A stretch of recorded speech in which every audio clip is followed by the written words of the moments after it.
Welcome to Rover Tiny Homes. My name is Stefan Kingma. I'm one of the owners, and this is my sister Andrea. Today we have a rare opportunity to walk you through a home that is completely finished and furnished, set on a permanent foundation in a town called Merritt, BC.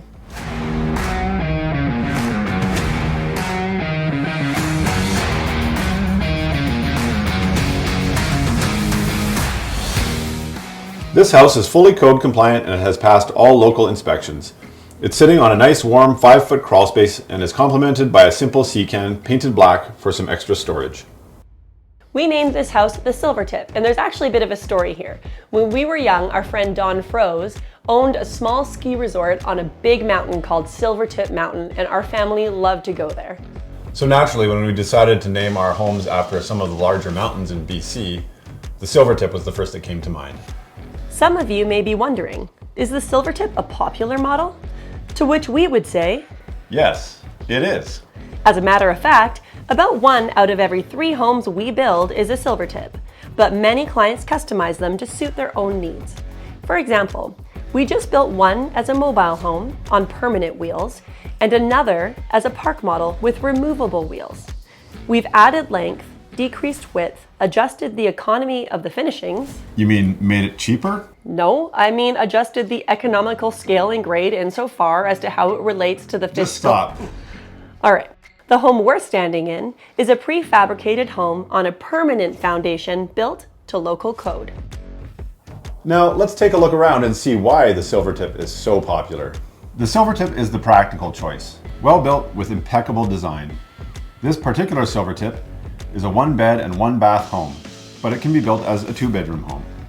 Now, we usually start in the kitchen and living space, but today we're feeling crazy. So let's do this whole thing bass-ackwards and start in the bedroom. This bedroom has a spacious closet with storage above and room for a queen-size bed with 2 end tables. Around the bed, you'll find ample room for, well, not much. This room also has large windows to let in lots of natural light. These windows are highly functional as they both open and close. As a matter of fact, all of the windows in this home that open also close. And you can see through them. In the hallway outside the bedroom is the rear entrance. I should highlight that many tiny homes do not have a front and a rear entrance, which can also be used as an exit. Yes. Here you will find the laundry and access to the loft where there's room for a queen bed or plenty of storage. The bathroom has a full-size tub and shower and features a vanity with quartz countertops and an undermount sink. Something that Rover always does that often goes unnoticed is a window that opens and then conveniently closes and a ventilated exhaust fan. There is also supplementary heat to keep the chill off on those cold winter mornings. And that brings us to the exciting part, the kitchen. Many of the things that separate Rover from the competition are hidden behind the walls. I think you should repeat that. Okay. Many of the things that separate Rover from the competition are hidden behind the walls. But most buyers find that it's the kitchen that really stands out.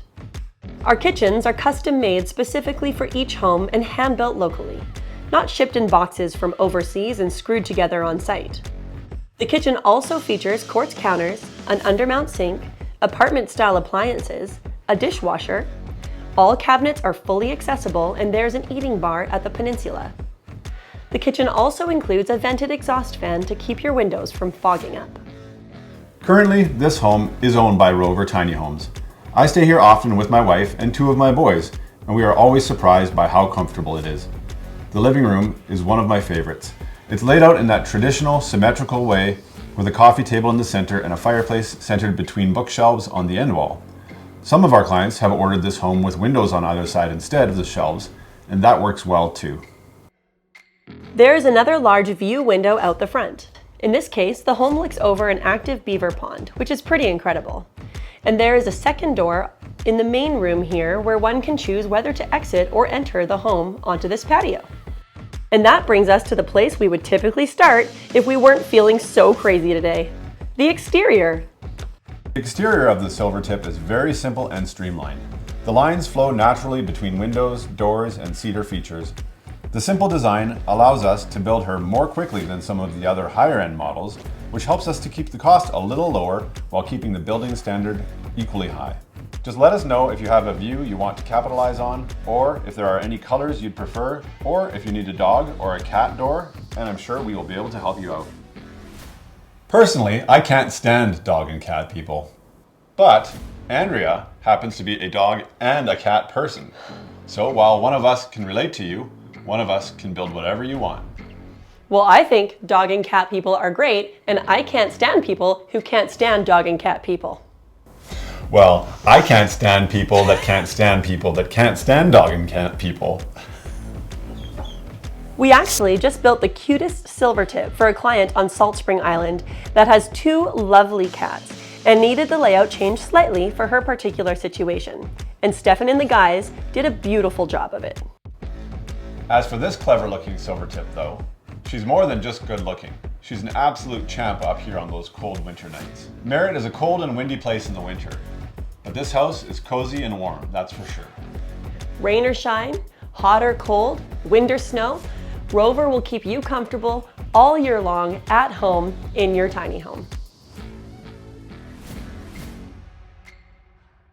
I stay up here often with my wife and 2 boys, which it's not really true because I have four boys, right? So I think I should say I stay up here often with my wife and 2 of my boys, but I have 2 other boys, just so people know that I have 4 boys. Yeah. And then 2 of them are also married, so sometimes they bring their wives up.